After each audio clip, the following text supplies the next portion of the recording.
Good evening, grave robbers, and welcome back to the television graveyard. We are your TV necromancers, Lara Prince and Noah Houlihan. We have come here tonight to examine the spirits of past television shows, to find out which ones could be resurrected, should be resurrected, and which ones should just stay doomed. This is a podcast in which we'll analyze the history, the hype, and the aftermath of shows that ran only one season, or only one episode, or have run like 33 seasons but had a weird one that one time.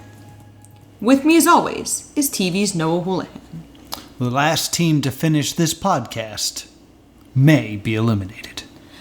We are doing Season 8 of The Amazing Race. Okay, let me go back here a little bit. Yeah, explain what's going on here. So, Season 8 of The Amazing Race actually did have its own title, The Amazing Race Family Edition. Yes, this is the family edition. This has happened only once, and for our Patreon subscribers, that was enough. Yeah, so our patrons got to vote on what we would be doing this episode, and they voted for Amazing Race Family Edition. This was clearly intended to possibly be either a spin-off in the future, or a gimmick they could come back to. Yes, so it has never returned. It has never returned. So, if you don't know, The Amazing Race proper is several teams of two racing around the world from location to location and completing challenges for a chance to win $1 million. Yes. This we have families of four traveling around mostly the United States and some other U.S. provinces. Not everything, but they do not leave North or Central America. Yes. For a chance to win $1 million. Now, I am a big Amazing Race fan. Yes. So I remember watching all the seasons up to this season and watching the first 2 episodes, or maybe I missed the pilot and tried to jump in. I know I definitely saw an episode of this, but it did not hold my attention. This came out when we were in college, and I always think that's a weird time for TV. But this aired like in the summer, right? September. September, all right. There's actually, because I looked at the air dates, because I was like, there's 33 seasons of The Amazing Race, and I knew it hadn't been around for 33 years. Right. And they ran twice a year a few times. Yes, they did. And often, the season premiere was on or around my late September birthday. Gotcha. Several times it was on my birthday. Interesting. So that's why I remember that. So this started airing in mid to late September 27th, 2005. So very close to my birthday that year. So I was a big Amazing Race fan. This is your first experience with The Amazing Race, correct? Yes and no. I have seen at least one episode of Total Drama, The Redonkulous Race. Okay. Which is based on this. Right. But you've never seen The Amazing Race proper. I have not seen an actual episode of The Amazing Race. But you kind of had an idea of what you were in for. Yes. All right, so before we jump into this mysterious season of The Amazing Race, let's go ahead and pour one out.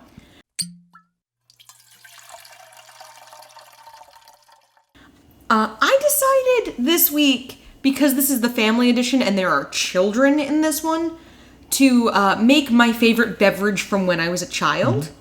Mm-hmm. When I was little, my grandfather used to take me to his fishing club, and I could have all the Shirley Temples I wanted.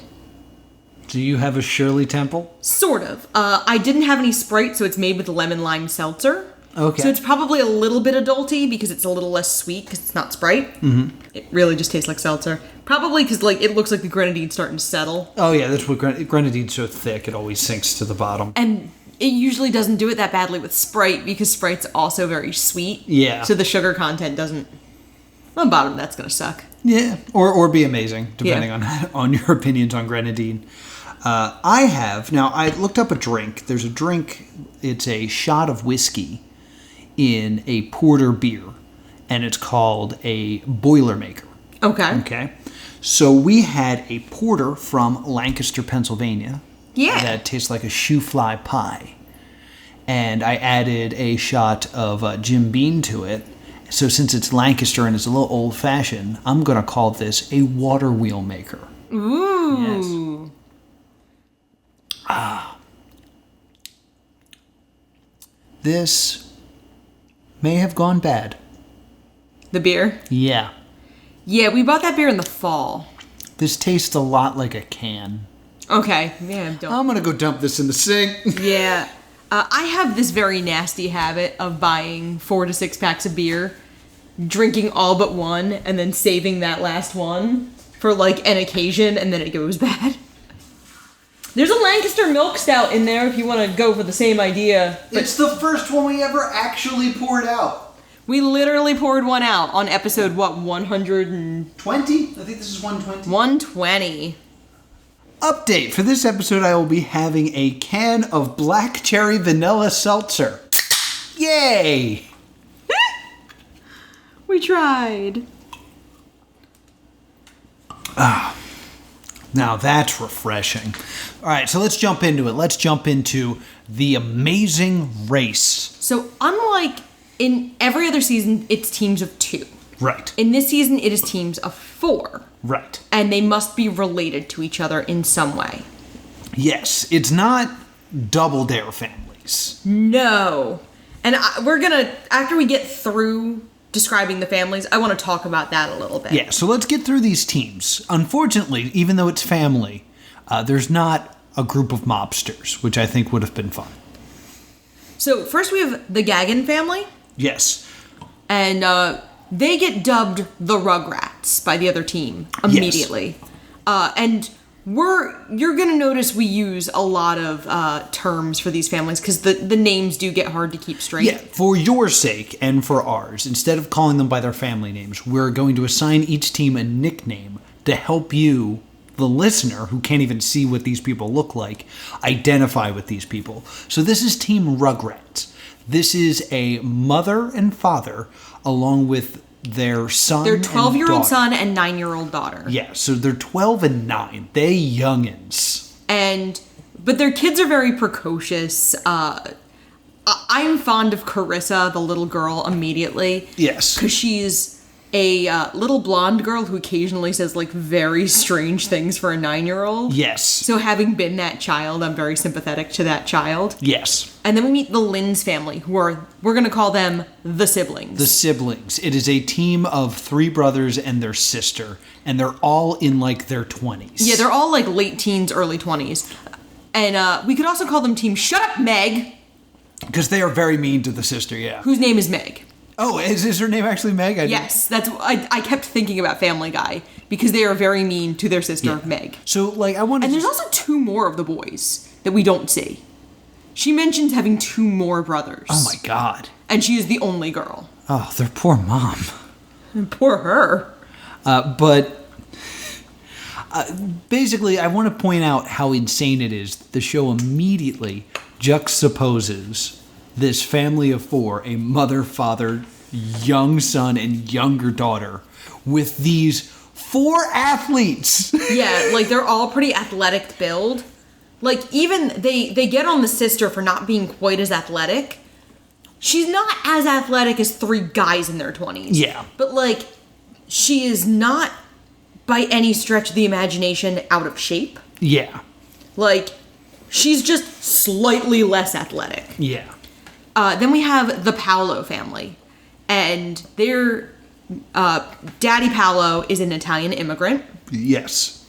They're from New Jersey. They say they're from New York, but they're from New Jersey. Yeah, like, they're kind of funny because they do go back and forth about whether they say they're from New Jersey or... They're actually billed as being from Carmel, New York. Oh, really? But I think they get called the Jersey family. They're called the Jersey team, and there's a very Jersey thing that they will do that we will talk about. Scream at each other? Well, that's not the one I was thinking about, but yeah, something like that. They're Italian, and, like, their establishing shot is them gathered around a pizza. Yes. Like, they're... We lovingly called them the Italians. Laura wanted to call them that... The parents of that friend of yours. Yeah, because we're from New Jersey, and if you're from New Jersey or New York, either this is your family, or this is your friend's family. Mm-hmm. I'm fond of this family. I don't think you're supposed to like them. No, I think they're supposed to be villains, but man, do we love these people, and man, do they hate each other. It's incredible. Except for, I want to point out, the father. Just happy to be here. Just so happy to be here. The Black family is, Black? Yes, this is a father, mother, and 2 young boys. Yeah, like very young. I think they're actually younger than... Yes, they are younger by a year than the Rugrats family. Kenneth is 11 and Austin is 8. Austin's adorable. Yes. Like, he's so cute. Their last name is Black, and they are the only people of color that are contestants. Yeah, it's, I have the Black family is Black, like the Power Ranger. Yeah. Like, kind of like, oh, you cast the Black Ranger as the Black guy. Yeah. All right. And you could tell some executive was like, yeah, that's not too on the nose at all. No. Then we have the Branson family. I hope you like Parks and Rec, because we call them Jerry Gergich. Yeah, we call them Jerry Gergich. It's this older father. Yeah. Who they call the wrong name at one point. They call him Wally on purpose or something? Yes. To upset him? Like, to tease him. I'd say a majority of our sarcasm and joking is probably towards my dad. He can be an easier target. We always call him Walder instead of Walter. I'm used to them calling me Wally, Walder, Dad, whatever. They're always loving, so I don't worry about it. It's fine.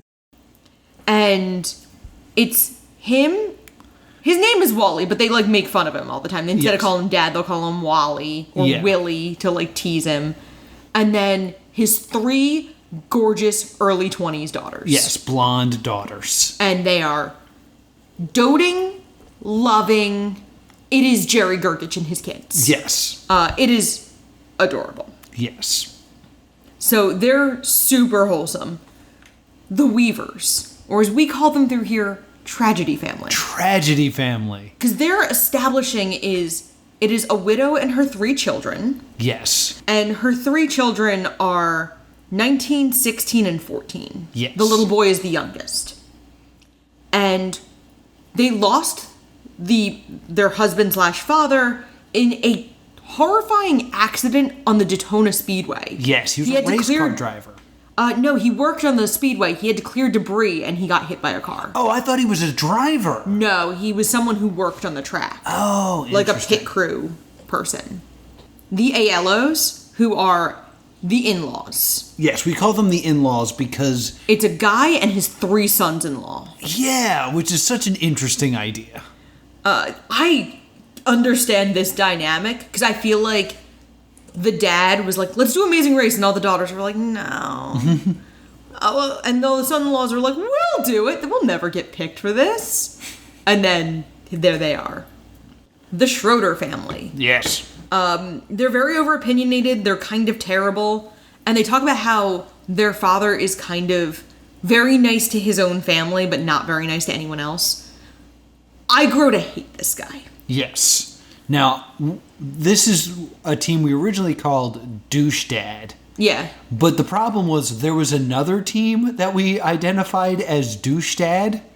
So which one is this? This is you called him Bad Dad Jokes. Bad Dad Jokes, yes. I still call him Douche Dad because I called the other guy something else. Yes. Bad Dad Jokes is joined by his new wife, right? Yeah, and then his 2 children. Yes, so it's a stepmom and 2 kids. Yes, and they're the Schroeders.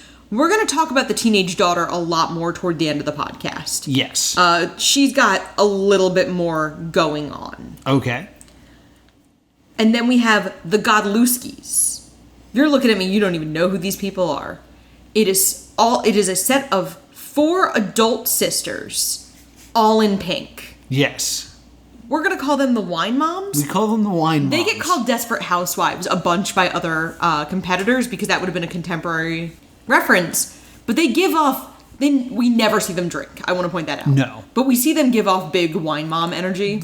Yeah, they definitely seem like woohoo girls. They are literally woo girls. Yeah. At several points. And then the Rogers. He is... The dad is... the man of the house, because biblically he should be. So he's Bible Dad. Yes, we called him Bible Dad. I want to point out that in the intro, they're all seen doing something physical. Yes. Like the black families is doing Taekwondo. Or Taekwondo, and the siblings are like running. Yeah. And this family is fishing. Yes. I grow to hate these people as well. So their first thing that they have to do is they start off in New York City. Yes. The first thing that starts off, it says, water taxis are speeding the families into the starting line. And I was like, really? How fast do you think a water taxi in New York goes? Because they're going to they're starting in Empire Fulton Ferry State Park in New York City. Yes. The host for this looks like Kilgrave from Jessica Jones because he's wearing a purple shirt.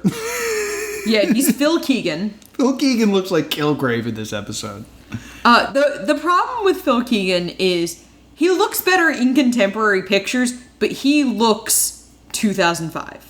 Yes. He's very timely in this. He looks like the year 2005 very much in this. He looks very what would have been stylish at the time.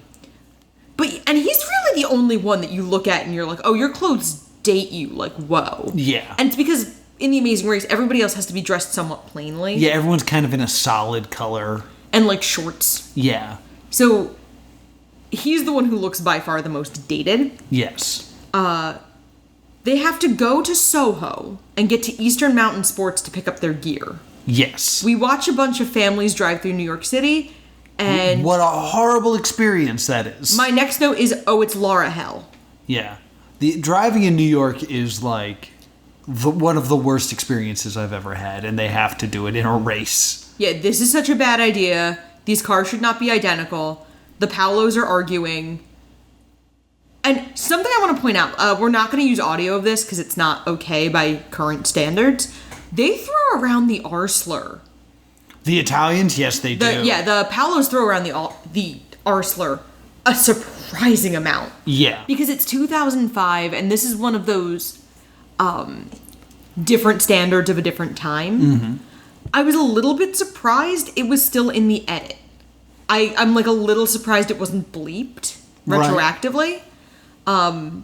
But Hulu is also, we're watching it on Hulu, and Rock of Love, I found out, is completely unedited. Yeah, there's boobies. Yeah, like, to the point where there's nudity, and I was like, oh, I was not expecting that from my Rock of Love. So it was not censored out, but if you're watching it, I'd like you to know it's there, because it's really jarring the first time you hear it, and if it's a word that upsets you, I'd like you to know that that's there before we get any further. We're not going to say it on mic.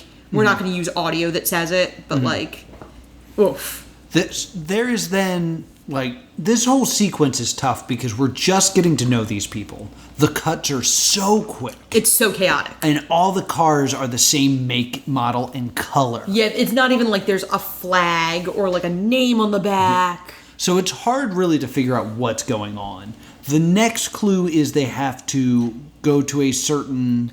They have to go to 91st Park in Lexington. And find a Frank. Yes. Which is a good bit because they're looking for a hot dog stand. Yeah. Which is a nice little bit of like adding the culture of the area they're in to the clue. But they're in a super nice residential area. Yeah.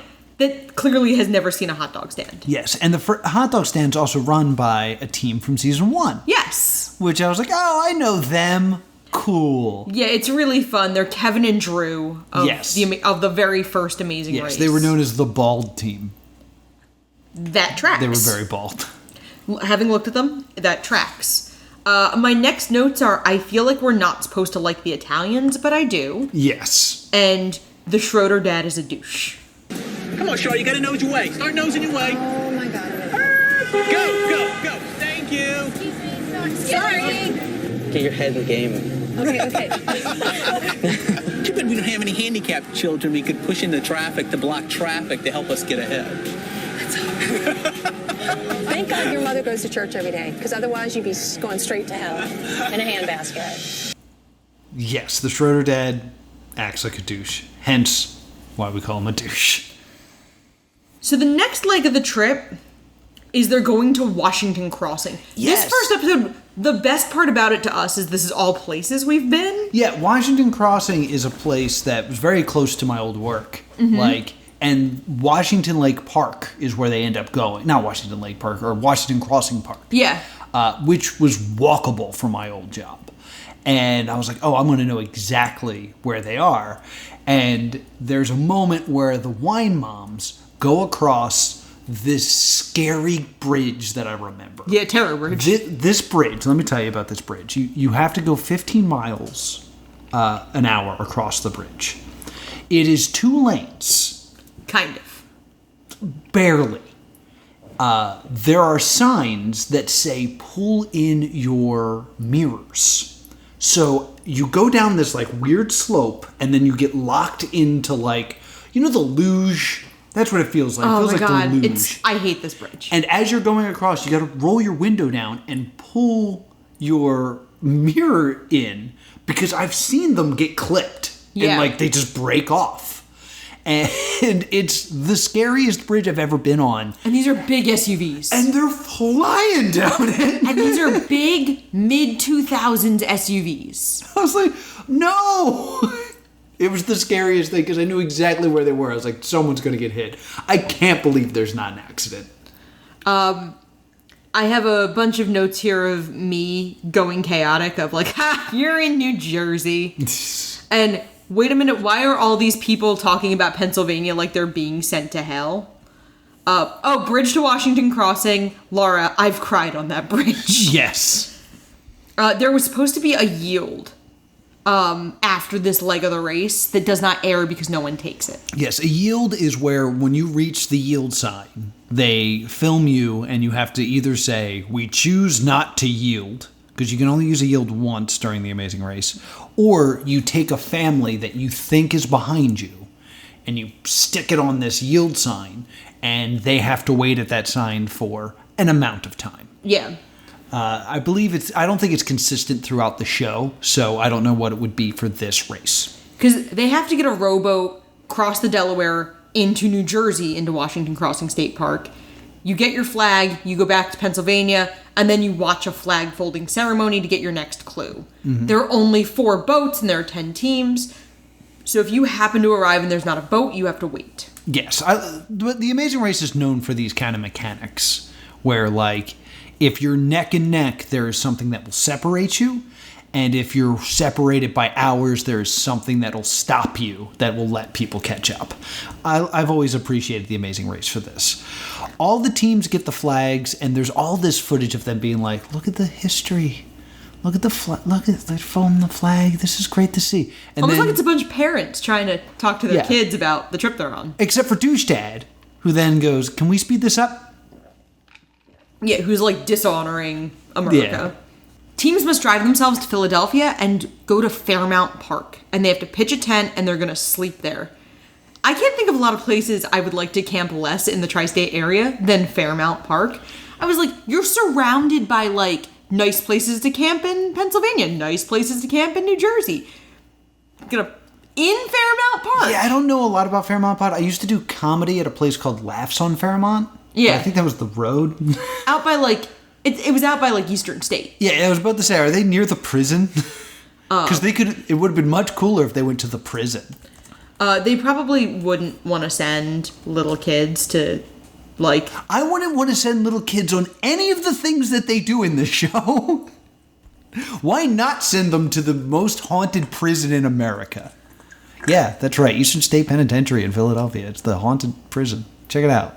Yeah, no, Fairmount Park is actually, like, clear across the city from Eastern State Penitentiary. All right, then I'm wrong. Yeah, Fairmount Avenue is where you were doing comedy, though. Fairmount Park is, like, out past, like, the Please Touch Museum. Gotcha. So it's out there a ways. It kind of starts over by the Philadelphia Museum of Art, but where they had them go is actually pretty far out, now that I'm, like, looking at it. Yeah. It's closer to, like, Bryn Mawr. So they have to get there, and then the Boy Scouts are there, and they have to pitch a tent. And depending on when they finish pitching the tent, they will receive one of 3 departure times. Yes. Which are each a half hour apart. Yeah, you can get 10, 10:30, or 11. Yes. I want to point out 2 things. One, the teams are so far apart at this point that the teams that are leaving at 11 are still making up so much time for where they were. Because after, I'm going to say, the first 4 teams set up the tent, the next team shows up and the other players just kind of help. Yeah, once all the 10 a.m. times are taken, they're just kind of hanging out and they start helping the other teams pull the tents because it's like, well, you're not going to get the same time as me. Yeah. We're not racing against you so who cares? Yeah. Basically, after the first 4, there is never a time where 2 teams are setting up a tent at once because they're all that far apart. Because they're broken up 3, 3, and 4. Yes. So, once, like, the first groups are done, they're kind of generous with their time after that. Yeah. I also want to point out that Laura at this point goes, you have to camp? And I realized that we are never going on The Amazing Race. No. Oh, my God. I've mentioned having nightmares about a show in one other episode, and that would have been Heather's. Right. This is the other show that's given me nightmares. For entirely different reasons. Just the idea of being on this. Now, the idea of working for this show sounds amazing. Right. Like, I'd love to work in production for this show. That sounds cool as hell. Yeah. I don't want to do it. This is, if I had to do one reality show, I'd pick this over Survivor or Big Brother. Because you get to travel, it's fun. I think there's a lot of editing going on. There's a lot of downtime where you're just kind of chilling and like riding on an airplane and relaxing.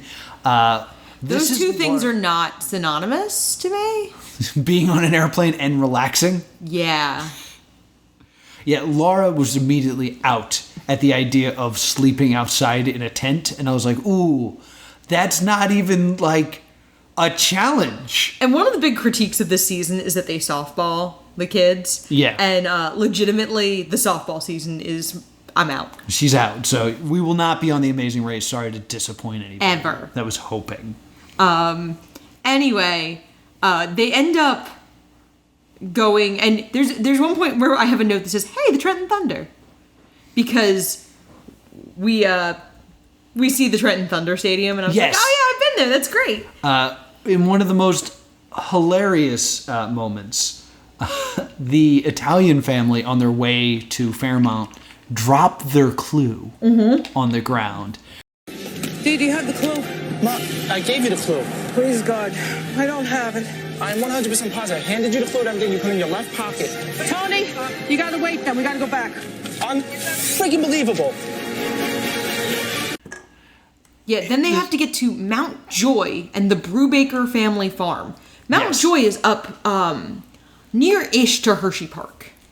At this point, as they're getting into the car, it's pouring rain. And I have a note that the mom gets upset when Billy jumps into a puddle. Yeah. And that is everything that's wrong with this season. It's like, the little kid's like, yay, puddles. And this mom's like, no, get in the car. We have hours to drive. Yeah. There's a family that gets turned around on 95.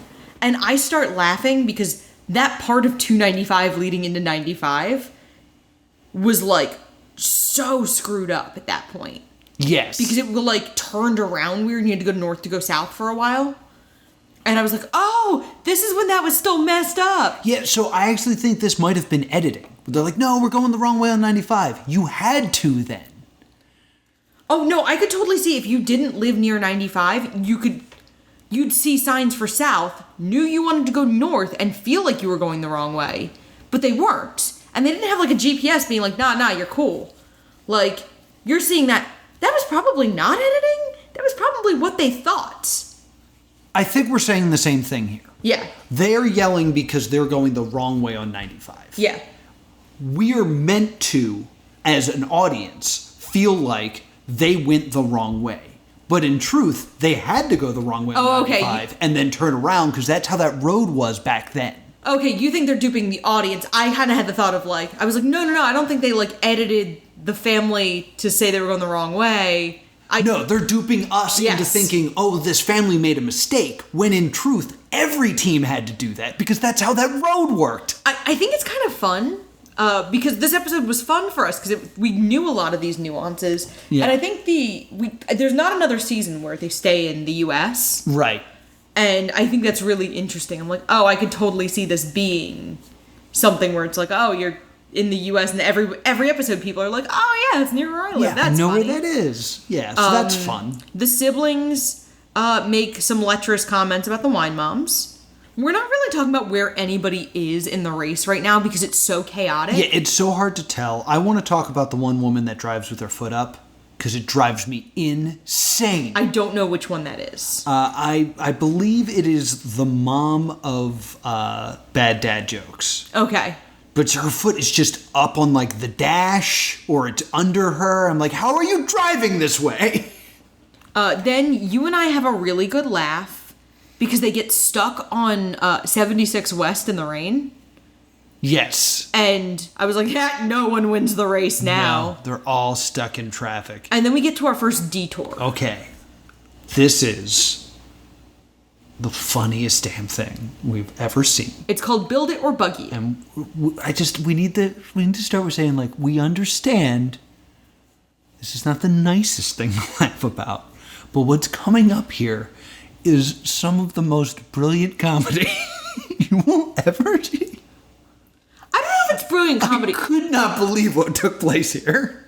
A detour is a choice between two tasks, each with its own pros and cons. In this detour, teams have to choose between Build It and Buggy It. In Build It, teams use the materials and tools provided to build a miniature working watermill. It's not a physically demanding task, but proper assembly could take a long time. In Buggy It, teams must transport one of these traditional Amish buggies along a 1.5-mile course with 2 team members riding inside. It's a highly physical task, but teams with enough muscle could finish fast. Yeah, it's about a half an hour walking at a reasonable pace to do a mile and a half. Obviously, you wouldn't be walking at a reasonable pace, but like if you took a half an hour walk, it's probably about a mile and a half. Yeah. The first 3 families who arrive all choose the buggy. Yes, they think basically the idea is the house is like the safe option. The buggy, if you think you're strong enough and fast enough, it's clearly faster because you could just sprint through it. Yeah. But like the house is like, it's not as hard, but it's going to take you some time. Rugrats family wisely chooses the buggy. Yes. Because they have the 2 tiniest people. Yes. So carrying them is nothing. The siblings unwisely choose the buggy. And what ends up happening is the siblings got there before the Rugrats. Yeah. And they are booking it through this course. One of the brothers farts. The brother's sitting in the buggy with the sister. The sister farts, and she's just like suffering in there. But the other 2 brothers are like wiped out. And then the Rugrats family comes up. Yeah. And the kids are singing She'll Be Coming Around the Mountain When She Comes, Yeehaw, and past the siblings who are losing their mind. We gotta go. She'll be coming around the mountain when she comes. She'll be coming, she'll be coming, she'll be coming, she'll be coming, she'll be coming around the mountain, she'll be coming around the mountain, she'll be coming. Push. She'll be coming, she'll be coming, she'll be coming around the mountain when she comes. Oh my God, it's embarrassing. Those guys are strong, I tell you. Yeah, but they also got 70 pounds worth of kids in here. We got 400 pounds worth of guys. And the in-laws also buggy it. Yes. And so do the Tragedy family. The Tragedy family. Now, which I have to remind you, like Charles Dickens reminds us multiple times in the beginning of A Christmas Carol that Jacob Marley is dead. Yes. I have to remind you, the father of this family died in a race car accident. So, the mom is pulling, the 14-year-old boy is pushing, and the 2 daughters are in the buggy. Mm-hmm. And I think it's the in-laws that are with them. Like, oh, it's downhill here, so it's easier. And then you see that not only is it downhill, but they're about to hit pavement. And I went, oh my God, that's going to take off.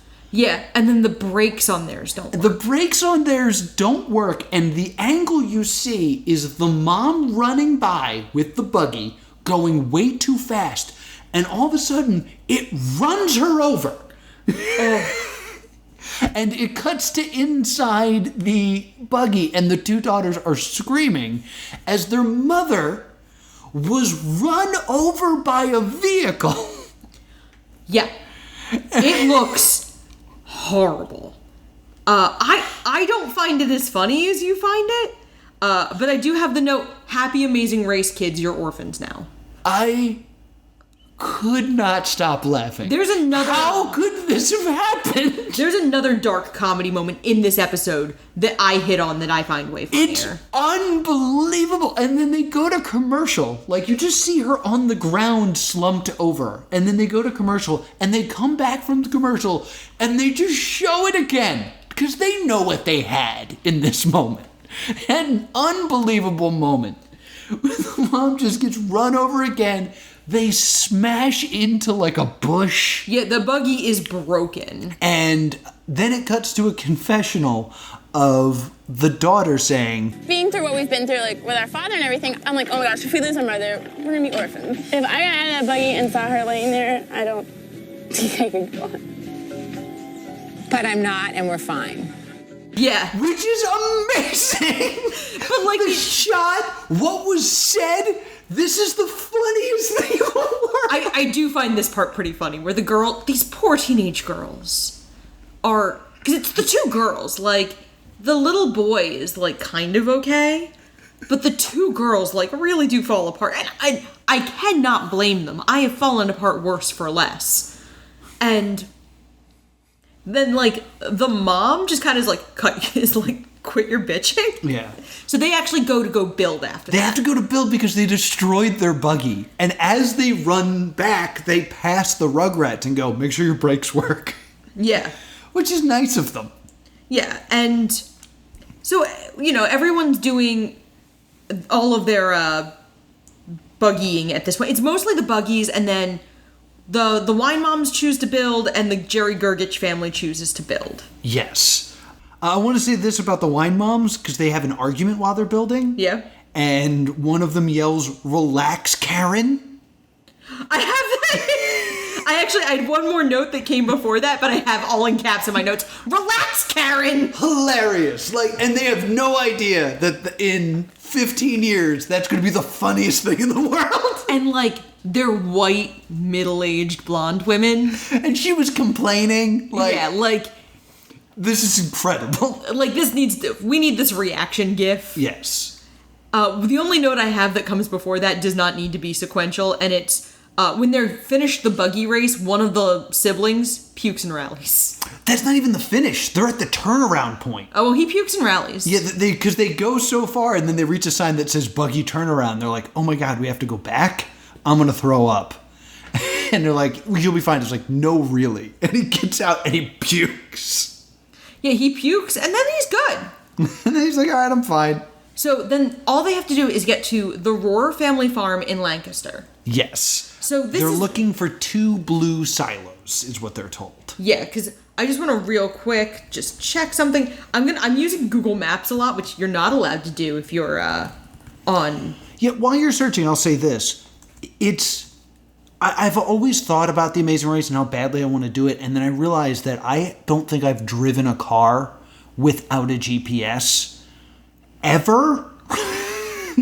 There was maybe a few years where I was using MapQuest. Yeah. But the idea of jumping in a car and needing to get somewhere quickly that you have zero idea how to get to is not an experience I've ever had. And I think it's funny because they call it Lancaster, but it's in Lidditz. Right. Which we love that area.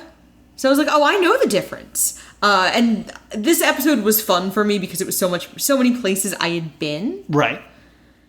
And so the wine moms get to the silos, they get to Phil, and they come in first. Yes, and they are rewarded with $20,000 for first place. And Phil laughing at them.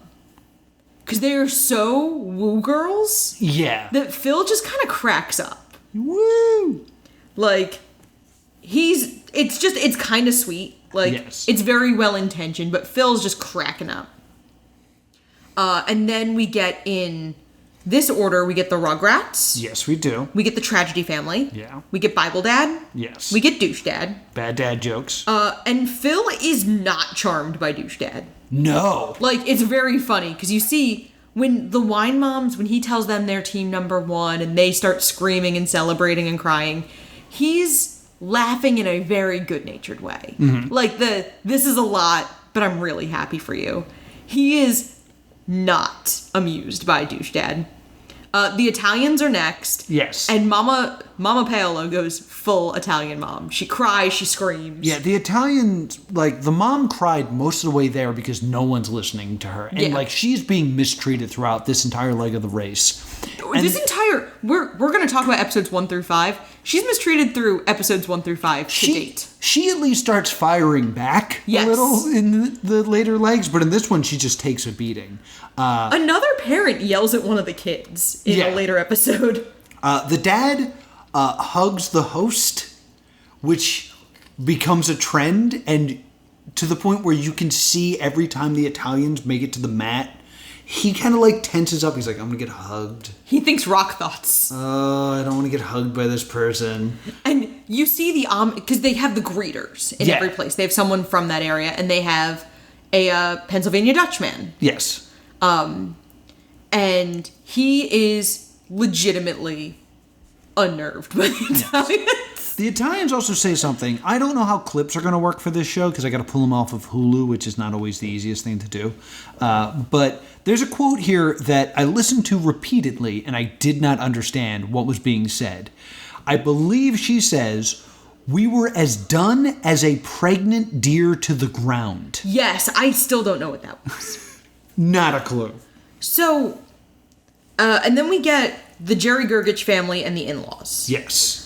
Meanwhile, the Black family, who has been kind of like coming up behind for this entire race, who has the youngest racer of all time with them, little 8-year-old Austin. Little 8-year-old Austin has to go get water for the water wheel. Because they're building it. And he trips and falls and looks down the camera and pleads for help. Need some help. Mom, Dad! I need some help! And the adult, he pleads an adult for help who ignores him and waits for his dad to come over. He is face down, like stuck in the mud. Because he was like, he dropped the bucket and he looks up and he goes, I need help. And the cameraman just stays there while this poor child pleads. Yeah, I have... Unbelievable. Like, and think about it. You're an 8-year-old. You're looking down the lens at an adult. Because he does look straight down the lens. He's not... Because he's an 8-year-old. He doesn't know you have to pretend the cameras aren't there. Yeah. Like, it is so upsetting. So eventually he goes, Dad, I need help. And the dad comes and like picks him up by the coat. Like, you're fine. All right. And then the Black family and the siblings are neck and neck. Yes. And the siblings do win. And they are so excited about beating little kids there. Yes. It's such a... Well, the host is very quick to say, like, you lost to some children today. Yeah, because the Rugrats were second. Yeah. And then Black family, you're last to arrive. Which, Black family, you were last to arrive. What is more American than that, like, sentiment? Jesus Christ. The camera has long, loving close-ups on these children's devastated faces. The host is like, I'm very proud of you. And I was like, this 8-year-old does not care. No. That you are proud of him. Like, and they try... This family is so sweet. They do get a great edit of, like, they're so sweet and they're so devoted to each other. And I am so uncomfortable with this, the only family consisting of people of color being used as this, like, weird inspirational story in the first episode and then forgotten about. Yeah. It's bad. It's bad. My first note on episode 2. Shit, now I'm gonna have to go to a shoe house. Yes, the first place they have to go is a house that's shaped like a shoe in Lancaster that I did not know existed, but now I want to go to really badly. And as people who go to Lancaster pretty often. They have to go to York. That's too far, right? That's too far from anywhere we go. audience. I think next time we go to Lancaster, we should try to go to the shoe house without using a GPS. No. Really get this experience. I really don't want Crowdfund Crypt episode. No. Awesome. No. It is 45 minutes from Hershey Park. You already cheated. You already cheated. It's not cheating if I don't want to. Yes, it is. That doesn't. I can't cheat at a game I did not agree to play. You can cheat at a game you don't want to play, and if it's our Guys, I'm gonna cheat if we ever have to do anything like this. I'm gonna cheat. Ugh. Nightmare. Anyway, so they have to get to the Haynes shoe house, where they will find their next clue. So, you have to climb up a shoe house. I have no notes about the shoe house. It's a giant shoe. Nothing of note happens at the shoe house other than I'm excited to go there. Their next leg of the race is they have to go to Washington, D.C. and find the Capitol reflecting pool. I repeat, the Capitol reflecting pool. That's important because turns out there is more than one reflecting pool in Washington, D.C., and a number of people do not know that. Yeah, it's funny because one of the teams works near there. The in-laws. The in-laws. He says, I know exactly where the reflecting pool is. It's between the Washington Monument and the Lincoln Memorial. And the reason they're showing him saying this is to set up the fact that he's going to the wrong reflecting pool. Yes. But I've been to Washington, D.C., and I go, correct, I know exactly where that is too. So I, as the viewer, am completely fooled as well by the same mistake. This is a man who wants me to get in a car with him and go somewhere with no GPS that we've never been. That's what makes it a show. Anyway, so Bible Dad, there's a dramatic sting when he's navigating, and he and his teenage son are arguing. Yes. And even though the teenage son ends up being right, Bible Dad refuses. Yes. Let me set the scene. Okay. Let me set the scene for this. They're driving the wrong way. And they're like, let's take the exit number 28, and that'll get us on the correct road.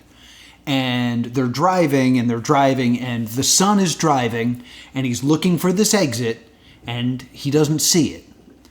And they suddenly realize, because they look at a map, and they see a mile marker like, oh, we must have passed it. Yeah, because they're too far. And the son's like, I'm telling you we didn't pass it. I'm telling you I didn't see it. And the dad's like, well, not seeing it and not passing it are two different things. Pull over, get out, I'm driving. Yeah. So he gets out and starts driving. And then later on they discover that the road they're on doesn't have that exit. Yeah. And the son says, so I was right, I didn't pass it. And the dad says, well, I'm trying to navigate with everything going on. There's only so much one person can do. And I write, that's not an apology, douchebag. Yeah, I have, the dad is wrong but refuses to actually absolve his kid or apologize. Anyway. So the Rugrats and Douche Dad go to the wrong reflecting pool, as do the in-laws. Yes. Meanwhile, the Wine Moms and Tragedy Family, they both go to the correct one. Yes. And the Douche Dad realizes what happens, but doesn't tell the Rugrats. Yes. He takes his family and gets in the car and doesn't tell the family with the young children. Yeah, that they're at the wrong place. The Italians start realizing they are rapidly running out of gas. They passed a gas station, ignored it, and they are rapidly running out of gas. Yeah. Me and Laura look at each other and go, oh my God, they don't know how to pump their own gas, do they? Yeah, that was a fear I had. And we kind of giggle. And then later, there's a shot of going, I don't know, maybe they don't have people who pump gas here in Washington, D.C. And I go, oh, they don't know how to pump their own gas. Yay! Because I want to tell you, if you're listening to this in any place that's not New Jersey, in New Jersey, it is unlawful to pump your own gas. There's an attendant that does it for you, and you stay in the car in your air conditioning. Well, you should turn the car off, but still. You turn the car off, but do not turn your your car off and get out and go in the Wawa, that is rude. Unless you need a hoagie. No, In any no, case, it is rude. Park your car. But it saves time, so, you know, if you gotta do it, I get it. In any You case, are a bad person. In any case, there is a stereotype outside of New Jersey that people from New Jersey don't know how to pump their gas. I don't know how to pump my own gas. Oh, you don't know how to pump your own I gas. do not know. Yeah. A lot of It is a true stereotype. It is a stereotype because it is true. When we were touring with Plus 2 Comedy, we had a rule. This is before you were part of the group. That anytime we got gas out of state, we all had to get out of the car and look confused. So, and we knew what we were doing.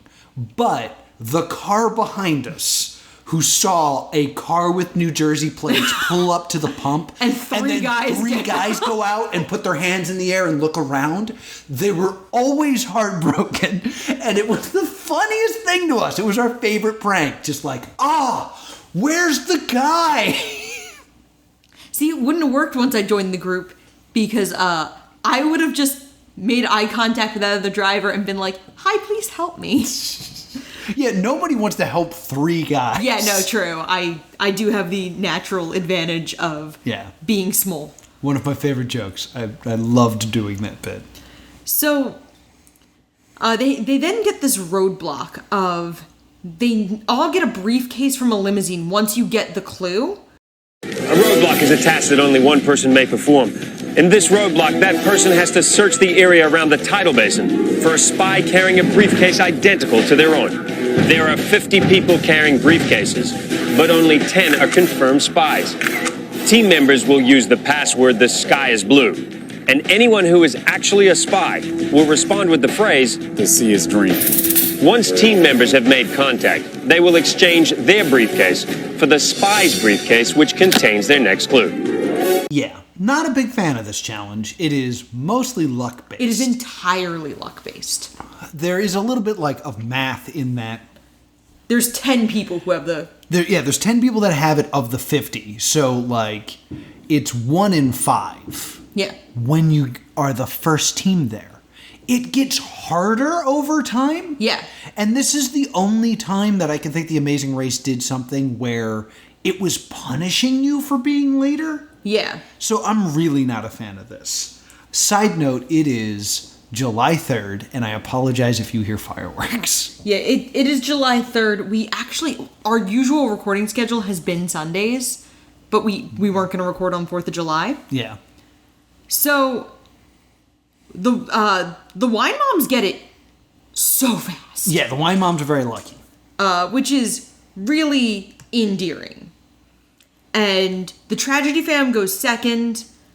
Douche Dad, says something terrible and sexist to somebody who does not have the right briefcase. Oh, yeah, I guess her panties are in a bunch. I guess your panties are too tight. Yeah. Something rude and sexist that does not need to be said. A typical, dad joke, look how wacky I am, I don't care that I'm being a shit. Yeah. And in this, Jerry Gergich is realizing he's not as physically fit as he used to be, and he's falling behind his 3 daughters, who do keep doubling back to catch him, because you can't be more than 20 feet away from your team. Yeah, that's a fun little fact we looked up, was you can't be more than 20 feet away from your teammate. That's why the teams never split up to cover more ground. Yeah. The Italians do, in fact, complain about pumping gas. Yes, but they do get gas. Yeah. And when they get gas, we see a blockbuster, and we applaud. We do. The Bible Dad goes to the wrong one as well. And at this point, the Rugrats have been walking around for so long. And the little boy screams, let's ask somebody. And the dad was like, what are we going to ask? And he goes, I don't care. We're going to ask. Hey, help. And that was me on literally every family vacation. Yeah.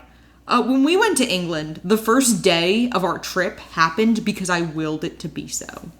I found the currency exchange. I found the cab.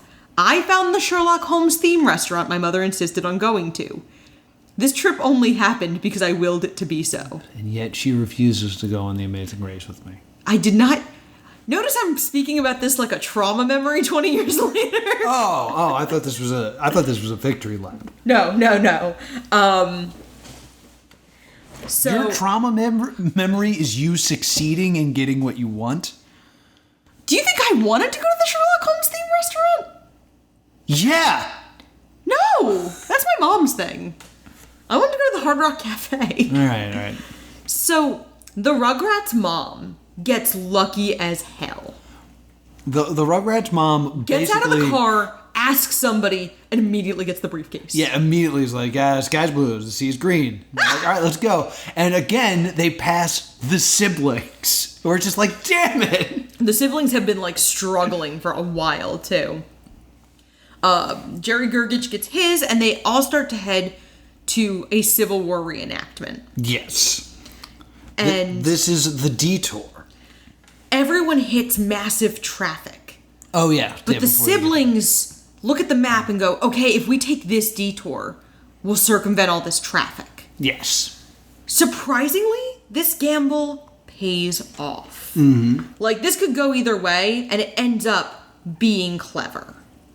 So, they have to go to Wellborn Manor to get their next clue, but it's literally pull up, grab the thing, and go. Yeah, and go. It's nothing of note happens here. So, they get the next detour, which is heat of the battle or heat of the night. Yes. In heat of the battle, they have to walk through this ongoing Civil War reenactment and pick up dead and injured soldiers and bring them back to a tent. They have to do this 5 times. In heat of the night, they have to roll a barrel of oil to a bunch of lanterns and fill up 20 of them. They then have to carry the 20 lanterns to this guy, the quartermaster, and light them in front of him using matches. Yeah. When you light 20 of them, you'll receive your next clue. You'll receive the flag, and once you get your flag, you can run down the hill and find the pit stop in the nearby field. It is the pit stop. The last team to get there may be eliminated. Yes. Which one would you choose? I would have chosen the battlefield. I would have chosen the lamps. Yes, this will be the trend of this show is I choose wrong every time. And Laura's like, no, this will be quicker. And then she's right. And then she refuses to go on the Amazing Race with me. Because my thought is, okay, it's 5 versus 20. That 5 has to be significantly harder than the 20. So, I'm right. Yeah, everyone that does the lanterns flies through it. Yes. So, the Tragedy Family gets through the lamps, and they motor through the lamps. Yes. It's 20 lamps. They get through it. They done. Yeah. They win. They get to the pit. They get to the mat first. Yes. And they win a trip to Bermuda. Bermuda at a beautiful hotel with a 9-hole golf course. So half a golf course. Yeah, it's very nice. It's very charming. So, then we get everybody kind of struggling. Everybody who does the battlefield struggles through it. Yeah, which is weird. It's everybody except for the Bible Dad and Douche Dad and the Tragedy Fam. Everyone else does. Well, just to a few things there. One, the little boy in the Rugrats is like, battlefield, we're doing battlefield. Yeah. Which I was like, you're not going to be doing any of the lifting here. Why are you choosing battlefield? There is a shot of the little girl carrying the soldier's hat behind her. As the other 3 are struggling because she's tiny. She can't do, like, anything. So, yeah, Tragic Family gets first place. The siblings end up getting second. Yes. Wine Moms come in third. Bad Dad Jokes come in fourth. In-Laws come in fifth. Gary Gergich comes in sixth. And Gary Gergich is so sweaty. Yeah, he is spent. Rugrats come in seventh. And then the Italians and Bible Douche show up at roughly the same time. Yes. The Bible Douche actually shows up a little bit early. Mm-hmm. They choose Battlefield. Yes. They receive the first body, and the dad goes, we're switching. This is too hard. And you see the son just die inside. He throws his bandana. Yeah. In like a fit of rage. Both sets of parents, the Rogers and the Paolos, Bible Dad and the Italians, bitch up a blue streak. Yes. And they get to their flags, quote, quote, at the same time. And this is obviously Amazing Race manipulative editing. Yes. It looks like it's a very close foot race. Mm-hmm. And the Italians narrowly beat out Bible Dad. Yes. And the Bible douche gets eliminated. Now, did his daughter look familiar to you at all? The Bible douche's dad? The Bible douche's daughter. No. She competed on Fear Factor. Oh, really? As Miss Louisiana, when they had, like, the Miss America or Miss USA episode. Oh, really? She wins. Interesting. So I thought that was interesting, because there's little, like, trivia bites of...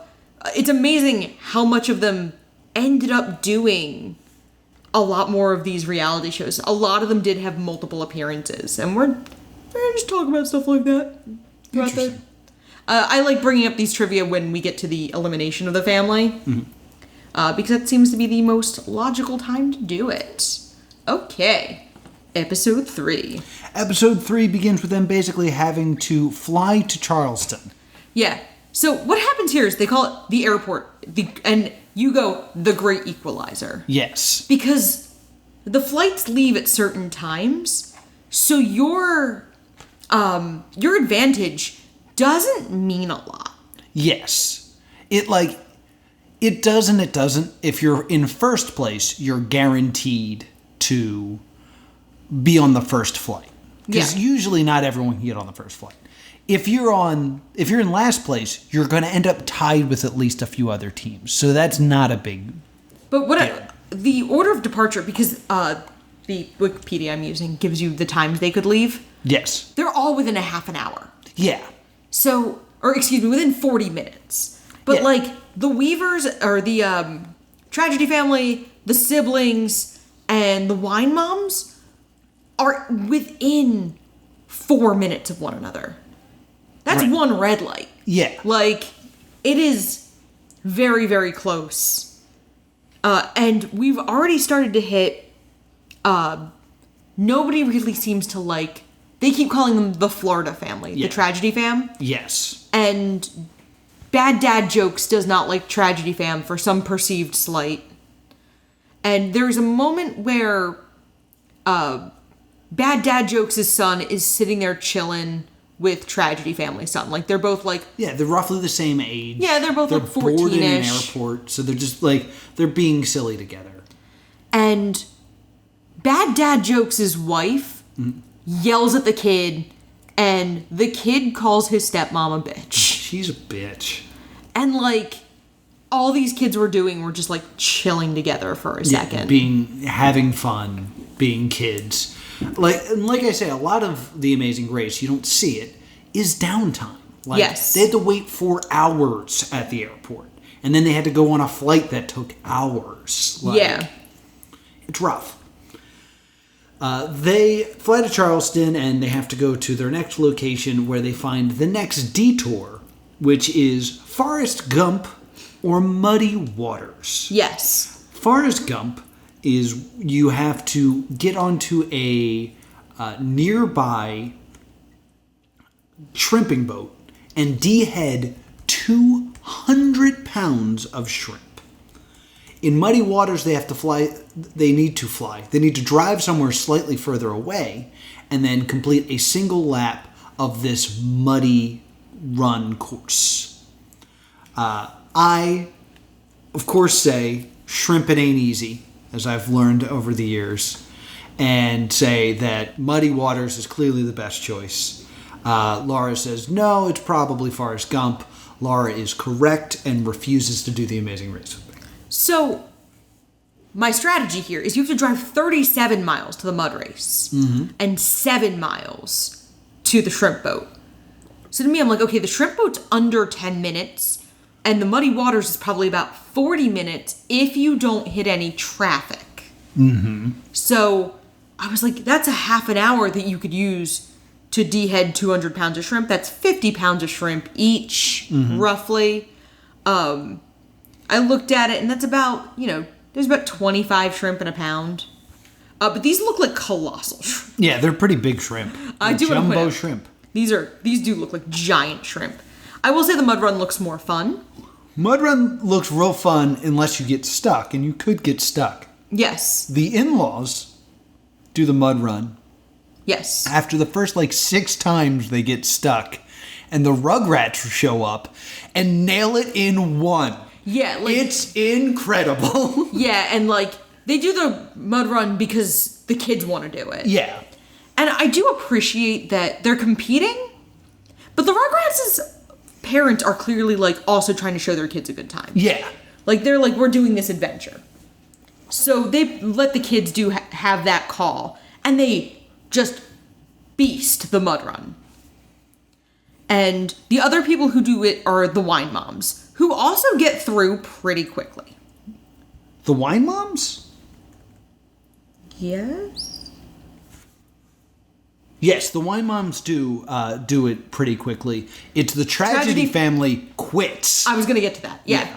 The tragedy family and the in-laws have a much harder time. The in-laws kind of subscribe to sunk cost fallacy. Yeah. Tragedy family decides they're going to cut their losses. Yeah, and they go do shrimp. The in-laws end up doing it after 14 tries. Yes. And then Bad Dad Jokes, Siblings, and Jerry Gergich all do the shrimps. Yeah, the Italians are doing the shrimp, and the mom starts ripping the heads off and throwing them at her family. Yeah, shrimp head for you. Ma, enough. Yeah, I have a note here. They yell at each other while shelling shrimp. Yes. And then you have to get to the Charleston Visitor Center, and you can sign up for one of 2 buses. Yes. There's a 3 p.m. bus and a 5 p.m. bus. This is where Noah gets upset at mechanics. So, bus 1, because we're going to get back to everyone who's doing the shrimp. Yeah. But bus 1 are the siblings, who did the shrimp, Bad Dad Jokes, who did the shrimp, the wine moms, who managed to just beast the mud run. Yeah. And Jerry Gergich and his kids, who did the shrimp. Yes. So all of the shrimp, except for the wine moms who got super lucky. Then we see the Italians yelling at each other while shelling shrimp, and the tragedy family covered in mud and shrimp, but everyone does make it onto a bus. Yes. They do all make it to a bus. Now, they're mystery buses. They don't know where they're going, so they have no idea that they are going to be on this bus for 8 hours. They're going to Huntsville, Alabama, to the U.S. Space and Rocket Center. And there is a part where one of the daughters of the tragedy fam starts to come apart. And as someone who, if I don't get enough sleep for 2 nights in a row, my emotional health splinters. Yeah. I'm really sympathetic to her. So what ends up happening is it turns out the buses have a pit stop at a Waffle House. Yes. And they're just at the Waffle House, and the tragic fam on the bus were really beat down. I believe it's the Rugrats dad who goes, "Yeah, all in last place!" The bus leaves. Yes. Which isn't the most supportive thing, I guess. I mean, I think it's a funny joke to say. Good dad joke. Yeah. So they're at the Waffle House. This girl's breaking down. It's let's just have fun. Let's just have fun. So they leave the Waffle House and they start doing pirouettes and being silly. Yeah. And everyone's well, this is weird. And then they honk it on the bus, and the one girl starts singing, "This is the song that never ends," but says, "This is the bus trip that never ends." And they continue riding a bus that never ends. And there's a reaction shot of the 12-year-old boy being they need to cut their bullshit. He doesn't say that, but he does it with a He says it in his eyes. Oh, okay. I really like the 2 Rugrat children. Oh, I think Rugrats they're are my favorite team. Delightful and expressive. That all happens after literally the entire first bus gets through. Yeah. There is nothing that happens after the bus ride that would give the people on the second bus a chance to catch up. On top of that, it's really almost who can sprint the fastest. Yes. At this point. Because they have to get to the Buckbee hangar. Yes. and they hit a roadblock where you have to get in the space camp centrifuge. And Megan does a thing where she yells, "It's space camp!" Yeah, it's She's one of the siblings. So 2 members must do this and pull 3.2 Gs. Yes, in the centrifuge. Somebody, I forget who it was, says, "Ooh, they simulate." Oh, it's the Rugrats. The Rugrats dad says they simulate weightlessness here, and the little boy goes, "I'm gonna do it. I don't care. I'm the one doing this one." And I was like, "Well, you're gonna actually do the exact opposite of this." That being said, if I have a pre-teenager who does not get motion sickness, I am sending them on this. Yes. Because, like, kids are, they have one of 2 things. They do not get motion sickness, or they get nothing else. Yes. So let me break this down for you. Okay. The Centrifuged Roadblock Challenge is basically a ride. Yes. There is only one of them, so you have to run up and grab a number. After the ride, you have to run to a museum where you'll log on to American Online. Oh, yeah. And watch a video of the host telling them where the pit stop is, and it's like a rocket. So then you have to run from there to this rocket to check in. So let's say you're last in line at the centrifuge. Yep. There is nothing you can do to improve your spot in the race until after you're off this thing. And the other team already has a length of the ride head start from you.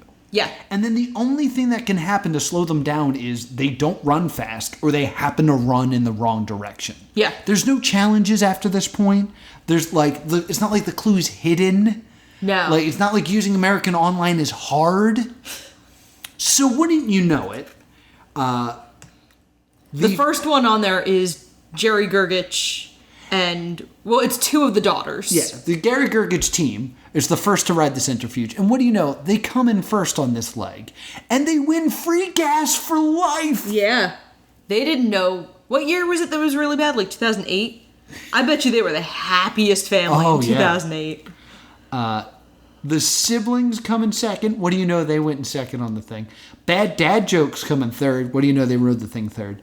And wine moms come in fourth. What do you know? They were the 4th one to ride the thing. They were all on the same bus. It was just who grabbed a number the fastest. Absolutely. So then out of the second one... The second bus, it is in this order: the Tragedy Family, the Italians, and the Rugrats. Yes. The in-laws are eliminated, and then my next note is that you didn't like this leg. I hate it. You did go on this, like... I wanted to make sure you had time to explain why you didn't like it. Yeah, there's no your sentence was sealed that you were getting eliminated when you were on the second bus. And like, yes, you had some control on whether or not you were getting on the first bus or the second bus. Mm-hmm. But if you're on the second bus, someone on that bus was getting eliminated. Yeah, like the first bus, unless you screwed up in such an amazing, epic way, you were gonna be fine. Yeah, there was nothing that could happen. There was a 2-hour hole. Yeah, there was nothing that the first bus was going to do that was going to cost them 2 hours. As for the second bus, as soon as the in-laws grabbed number 8 on this centrifuge roadblock, it was impossible to catch up. Because you were just waiting in line at an amusement park. Yeah.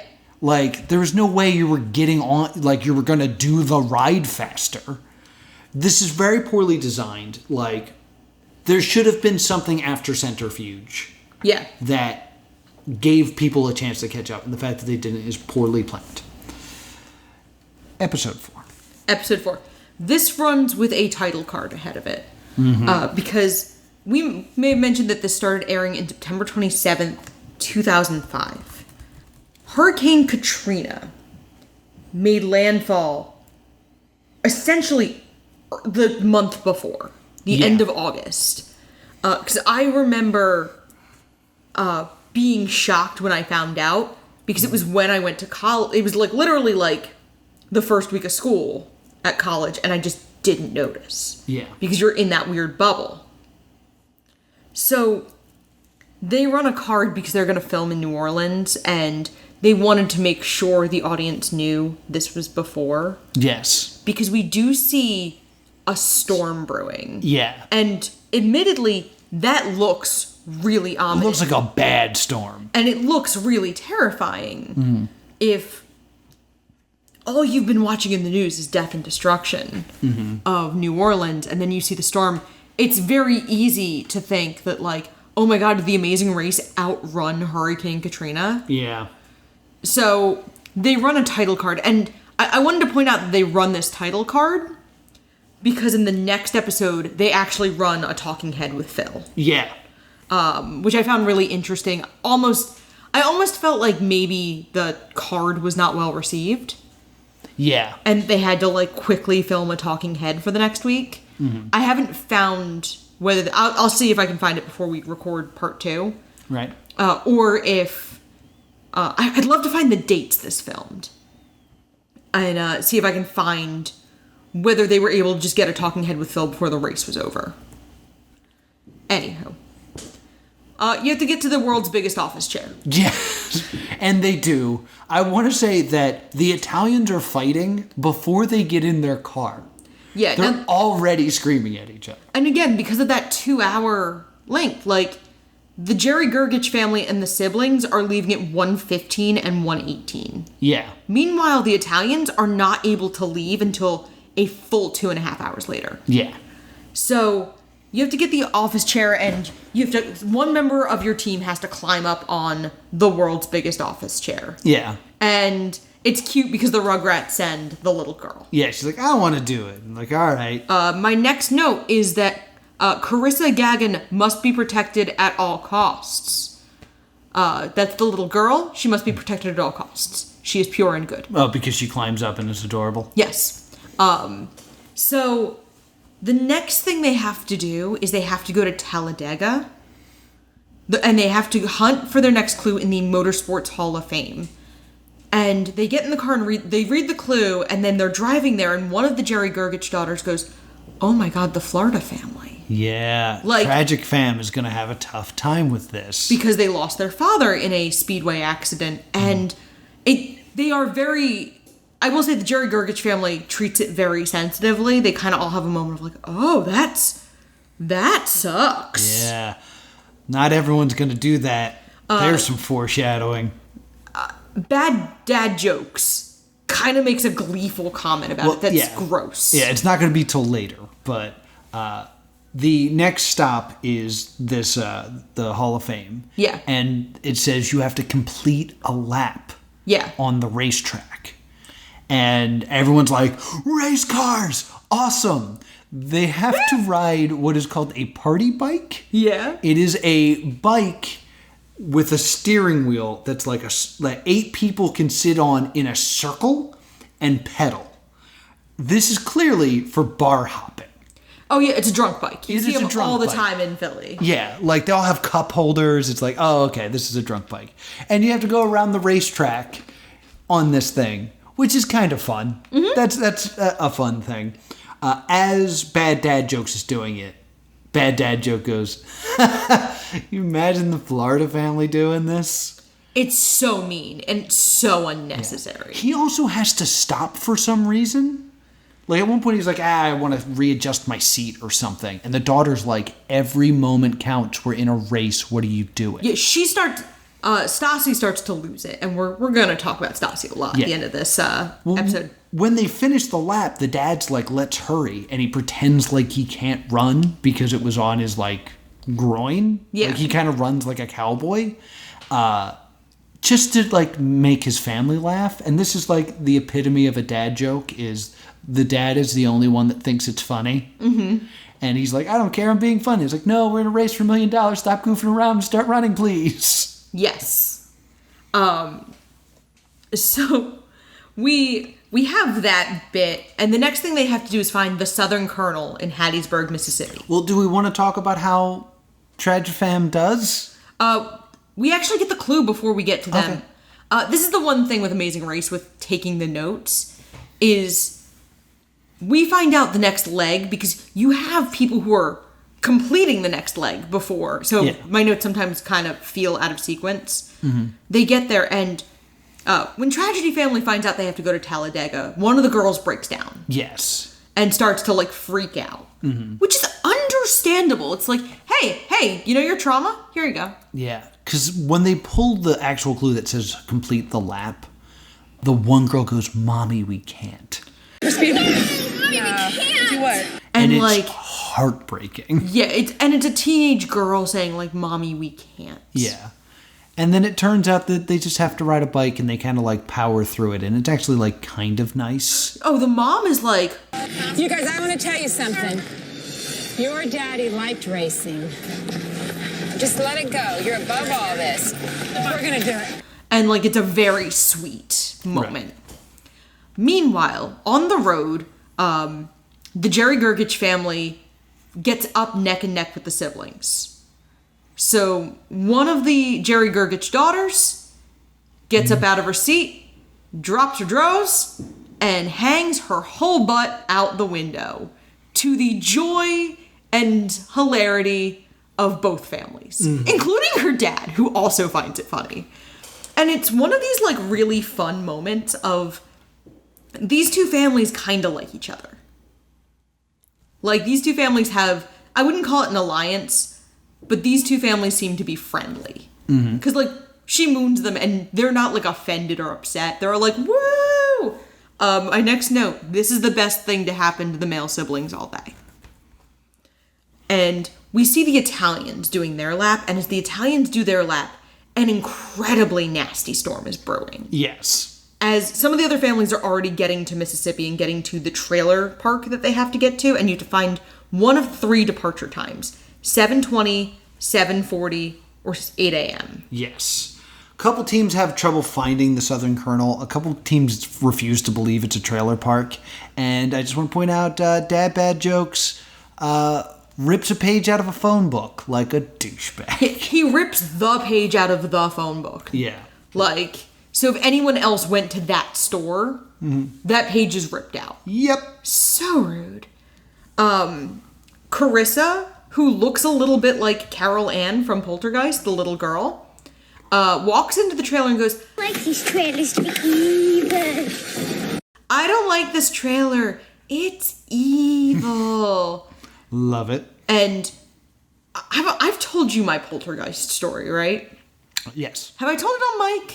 I feel like you told it on mic very recently. Yeah, when, like, they weaponized the fact that I also looked like Carol Ann when I was a kid. So when she said that, I was like, oh, that's very funny. Meanwhile, Bad Dad Jokes is arguing incessantly with his daughter, who is screaming that she wants to be listened to. Yes. And in the end, the people who find the earliest departure time are the Gergich family and the siblings. Yeah. Because they kind of work together a little bit. Yeah. They find an 8 a.m. time, and then somebody goes, well, I found 7:40. Let's keep looking, because they're clearly different. And then they realize that 7:20 is the earliest they can find. Yes. So they both take 7:20. Yeah, the next team to show up is actually the Tragedy family, and they grab an 8 o'clock time because they don't look around. Yep. So they done messed up. And the douchebag dad, or Bad Dad Jokes, do not want to look around as much as the daughter's like, let's keep looking. Yeah. They end up grabbing an 8 a.m. time, and she ends up screaming, no, we're with the Florida team now. Because I guess they just hate Tragic Fam. Yeah. Also, the Rugrats end up at 8 a.m. And then part of you just kind of thinks, like, did they just take 8 a.m. because they want 20 more minutes to sleep with... Like, yeah, that's fine. I'll sleep. And then the 7:40 time is the Italians and the Wine Moms. They have to go to a specific BP station. That product placement, though. Mm-hmm. Find a guy named Les. They have to find a guy in a BP uniform named Les. And they have to get their next clue from him. They have to go to Richland, get this BP station on the 916 highway. And then they have to go to Madisonville in the Pelican State. Yeah, so they have to realize that the Pelican State is Louisiana. So when they get to the BP station, the Wine Moms utterly blow past it, which gives the Italians an advantage, and they end up in third. Stassi, the Bad Dad Joke's daughter, calls her father ugly, which is funny. Yes. And the teams get to Louisiana, and the detour this time is work or play. In work, teams have to use one of those saw pairs that you Two-man saw. Two-man saws that you see in like a Looney Tunes, and cut a log into 4 pieces. Yeah, and they have to cut off a 12-inch in diameter log. Yes. In play, teams enter a canoe and go to an old-timey ferry boat, and they have to play 21 against a licensed dealer. All 4 family members have to beat the dealer, which means they all have to get a number higher than the dealer's number, or the dealer has to bust. Yes. If any of the family members bust, they lose that round. Yes. And they have to dress up. So there's like fun, like flapper clothing for the players, and the workers flannels. have like flannels and work clothes. I say we got to go play because I like gambling. Laura says that they should work. Laura is correct in which one is faster and refuses to do the amazing race with me. It's all of these things are true. Because I look at it and I'm like, okay, 4 logs. There's no chance here. You are gonna get through 4 logs. Mm-hmm. You also have to take a canoe to the riverboat, and that's extra travel time where you do not have to do it with the logs. There's also the changing rooms. You only have to throw on like a flannel to do the logs to look like a log man, a lumberjack. Log man. And one of them logmans? And then you have to put on like a full-on like 1920s outfit. Yeah, to correct you, you get to wear a boa. Come on. You get to. I will agree. You get to. So, the people who choose to work are the Italians, the siblings, and the wine moms initially. Yes. And somehow the Italians just beast it. They just crush it, yeah. The teams that choose to play are the Gergich family, Bad Dad Jokes, Tragedy Family, and the Rugrats. Yes, because the Rugrats should be using saws. Yeah. The Rugrats actually end up having so many problems, they move to the other one. So then they have to do the world's longest bridge in New Orleans. And they have to drive across the world's largest bridge. I think it's in the United States. It says worlds. Oh, worlds. Okay. Yeah. To get to the French Quarter to Preservation Hall for the pit stop. So, the Jerry Gergich family comes in first. And they win a fully expense-paid trip to Universal Orlando and the theme parks. Yay, good for Gary Gergich. It's really chilling because you see rains and storms brewing through this whole episode. Yeah. And then we get one of my favorite moments. One of the wine moms breaks down for no reason. Just starts crying, and then there's a talking head of her still crying.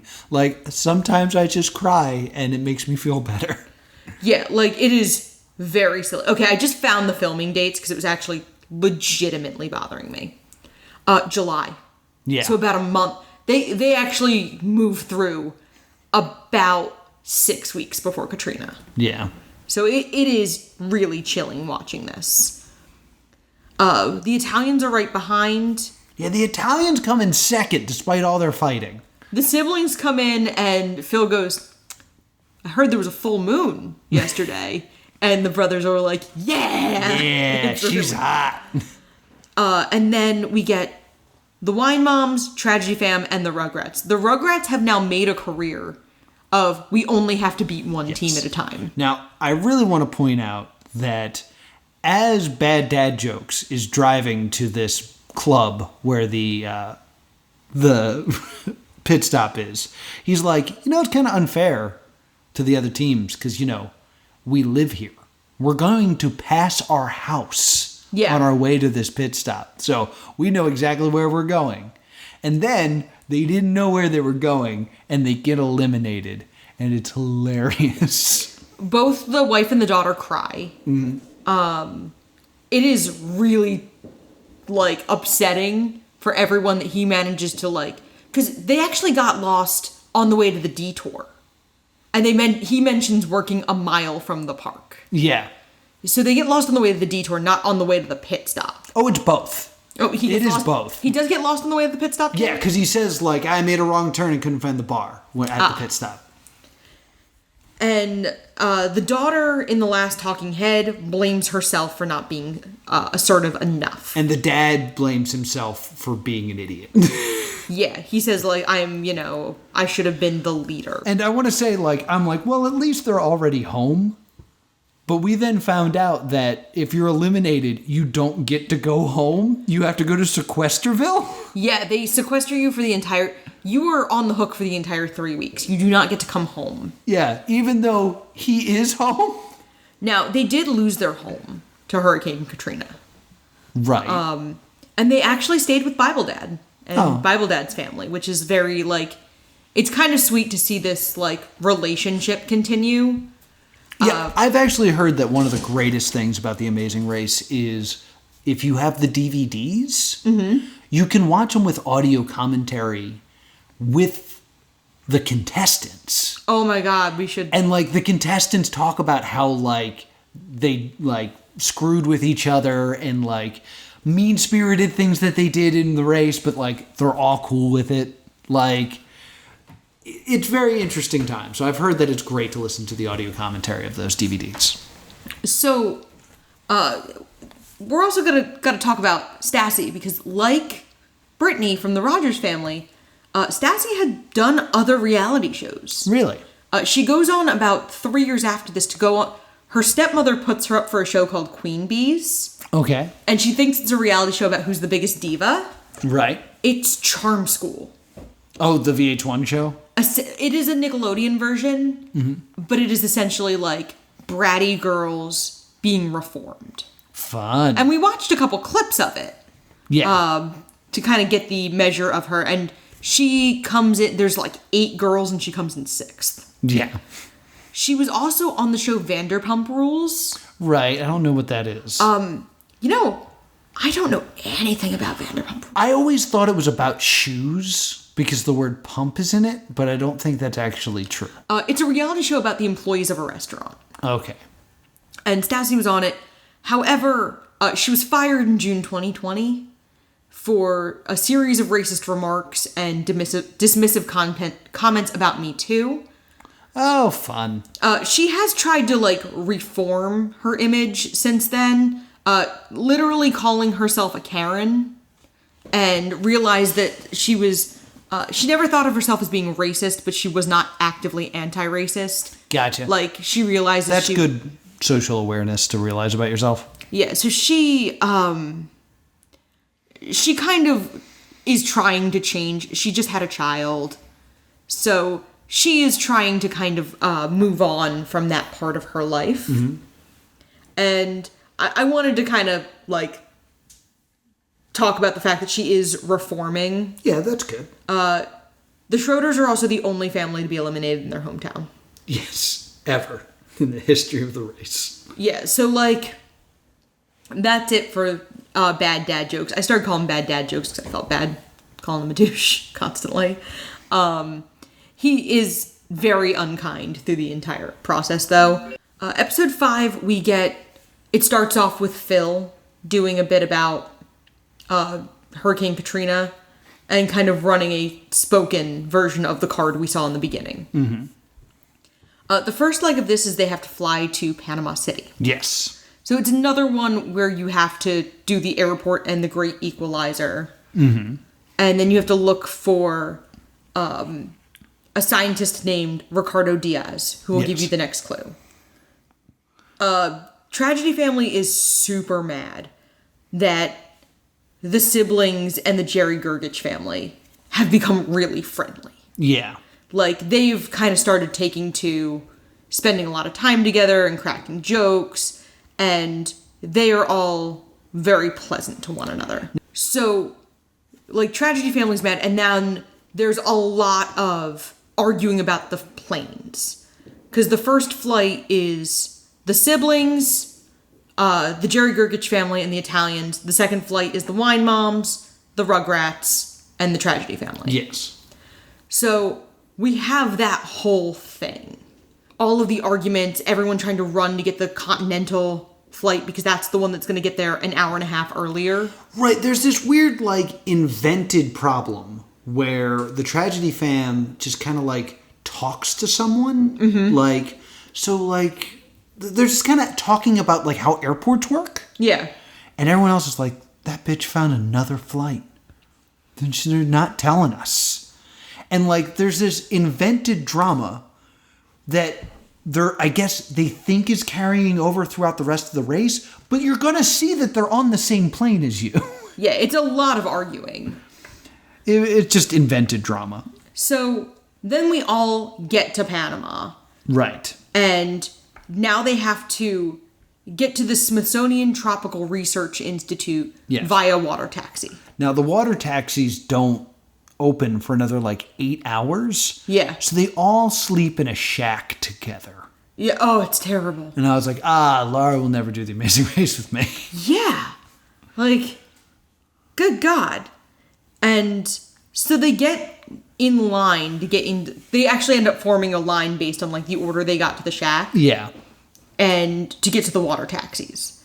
And there's a moment where the dad Italian is just excited. And he goes, Paolos! And one of the boys is, crappy to him. Mm-hmm. Right after he'd been, crappy to the mom in the airport. To the point that another parent was like, be nice to your mother. Yeah, it's your mom. The part on the water taxi is, one, the Rugrats for some reason have the worst boat. They were there third, maybe fourth. Yeah. And everyone passes them. And then all of a sudden the boat's like, we're going to go pick up other people. And they're like, no, we're in a race. Yeah, it's really bad. Meanwhile, every other family, because they're in Panama, is speaking Speedy Gonzalez Spanish. Oh my God. It's just nothing but let's go, andale, andale. Hola. Andale, andale. Yay. It's no, everyone stop doing Rapido, por favor.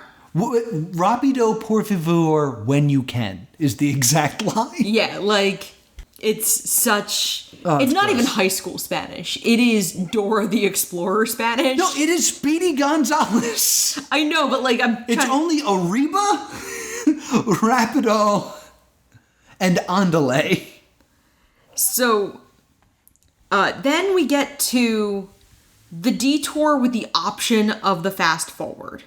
And the Detour is rhythm or cruise. Yes. In rhythm, they have to go around a city collecting various instruments and then carry them to a jazz club.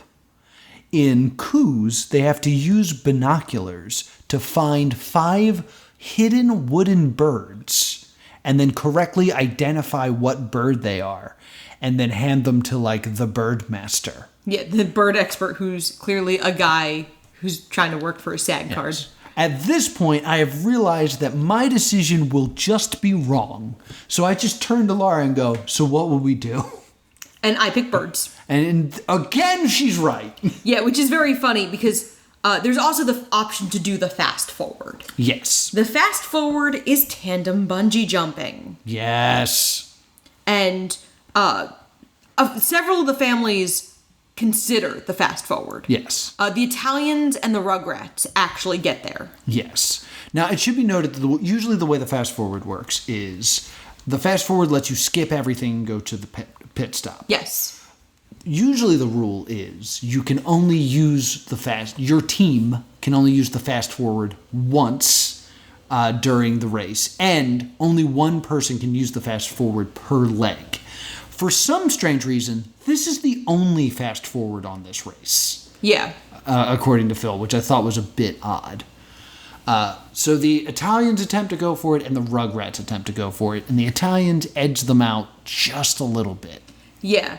And the dad and the brother do it. Yeah, of the Italians. Yes. And they are cool with it. Yeah, they have a great time. The dad is the happiest man in the world. I want nothing but the best for this man.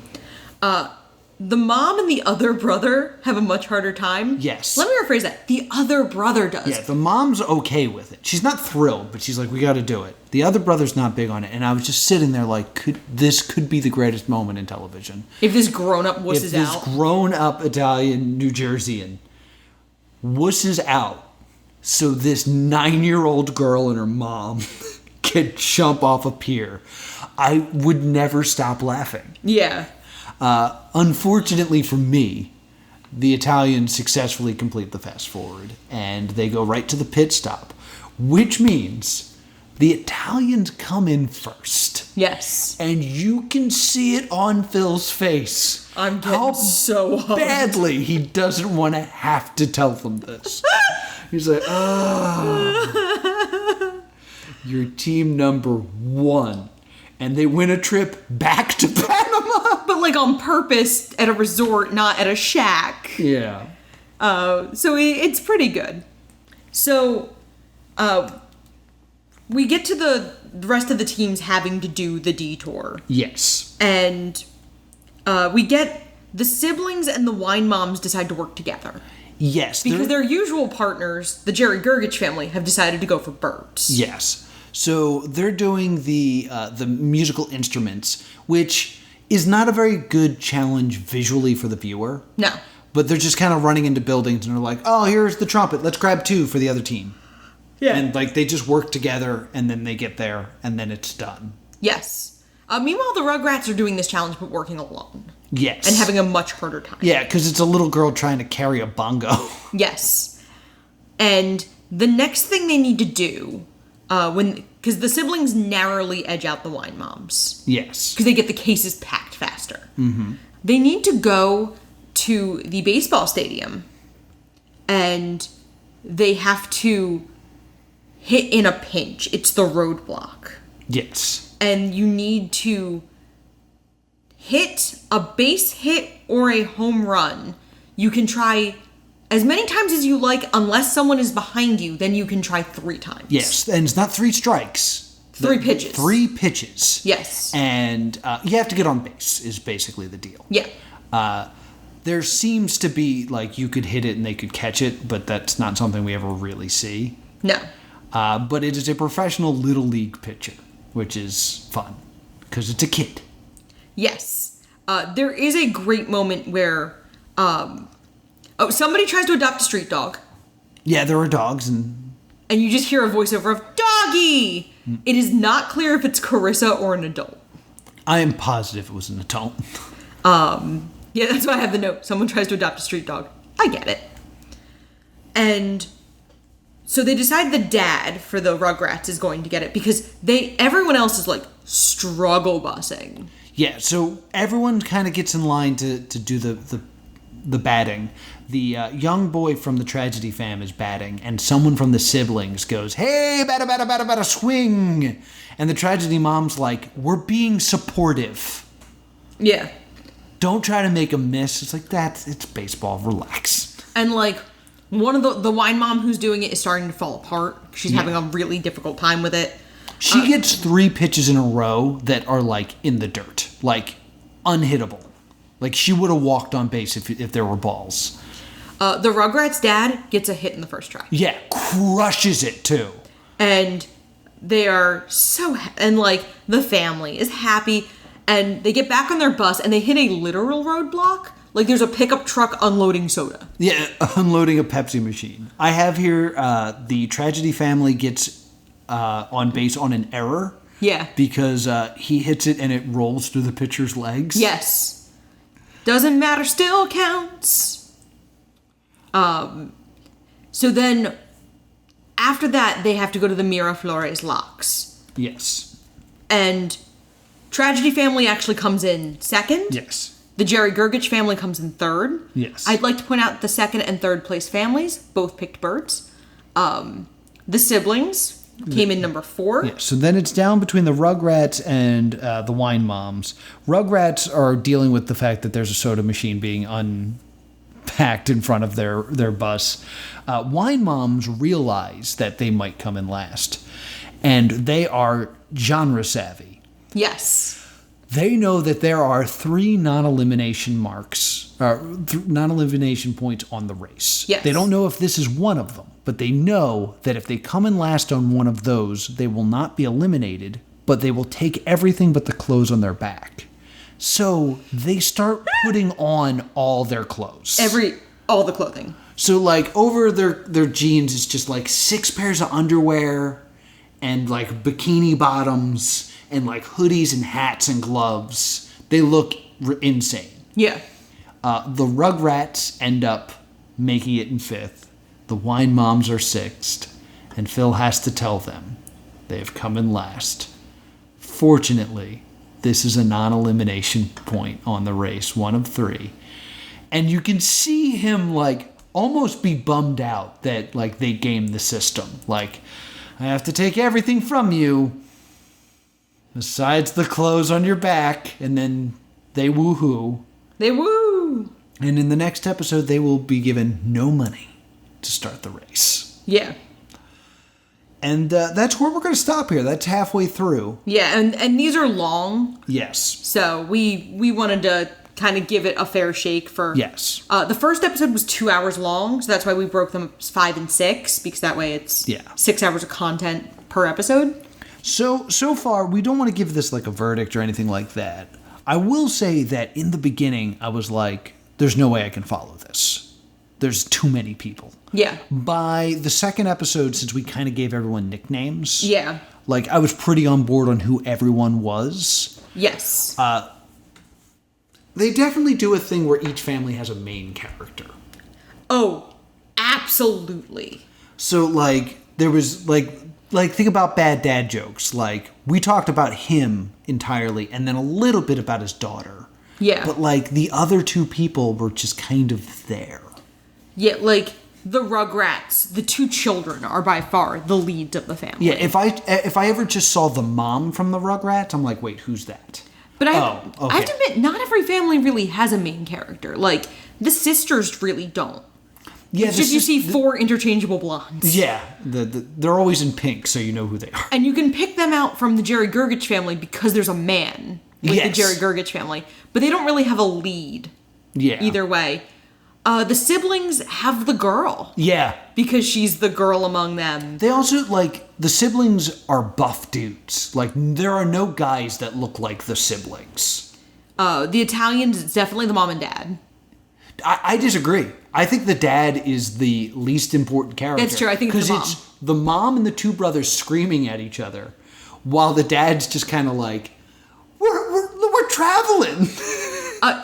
I turned to you and said this of like, this guy, he's a first generation immigrant, and he is clearly looking at being on The Amazing Race as like a way to see the country that he has chosen, and that like, to him, this is the American dream. And like, that's beautiful. Yeah. Like, his story is genuinely kind of beautiful. Yeah, it's like he's having a wonderful time. He's seeing the world. He's with his family, and his family are just trying to kill each other. That's the truth. Like, there's a point where the one brother's complaining that he got a paper cut on the back of his neck because his mom hit him with one of the clues. Which is kind of... like, it's which insanity. Is really funny. So I will say this. Our teams going into the last few episodes are the Italians, the Tragic Fam, the Gary Gergics, the siblings, the Rugrats, and the Wine Moms. And, like, I definitely feel like I have a relationship with all those teams, and I care about all those teams, so it's exciting moving forward. I don't want to give it a verdict yet, because we haven't finished it.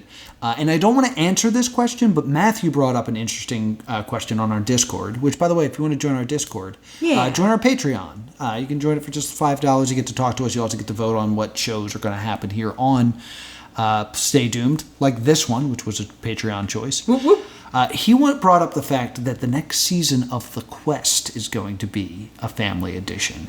So he not even family, just kids. Oh, it's just kids. Yeah, there's not adults. Okay, because he would like us to address the transformation of The Amazing Race to a family edition and how it's going to reflect The Quest and The Quest Season 2. Pulling punches because they're kids, essentially. Yeah, and we will go a little bit further into that next episode. Yeah. But I want to bring it up now so we can think about it, and you can think about it too if you're watching along with us on Hulu. Counter-argument is 2 words at this time. Moolah Beach. Right. We'll address this at length at the end of the next episode. Absolutely. So, thank you so much to Crowdfund Cryptkeeper Mathew for being a Crowdfund Cryptkeeper and helping us keep the lights on here. Editor Noah weighing in once again. We have yet another Patreon choice to be made. We did a poll on Twitter on what we should do next here on the show, and then we take the top 2 responses and we toss that up to our patrons. So if you would like to vote on this, join our Patreon, patreon.com/plus2comedy, and choose between these two shows. Would you like us to review the MTV Home Deprovement instead of Improvement show, Homewrecker, hosted by Jackass alumnist Ryan Dunn? Or would you like, returning to the poll, the Always a Bridesmaid, Never a Bride, to Riverdale and Back Again, a made-for-TV movie that was meant to start a new Archie show? Those are your choices. You can vote now on Patreon. Back to the show. Where can people find us? You can email us at thestaydoomedshow@gmail.com or on Facebook and Twitter at Stay Doomed. And if you will go on the amazing race with me, I'm at +2comedy. If you like doing things but have no plan of going on the amazing race, I'm at Sprocket League. Until next time, stay doomed.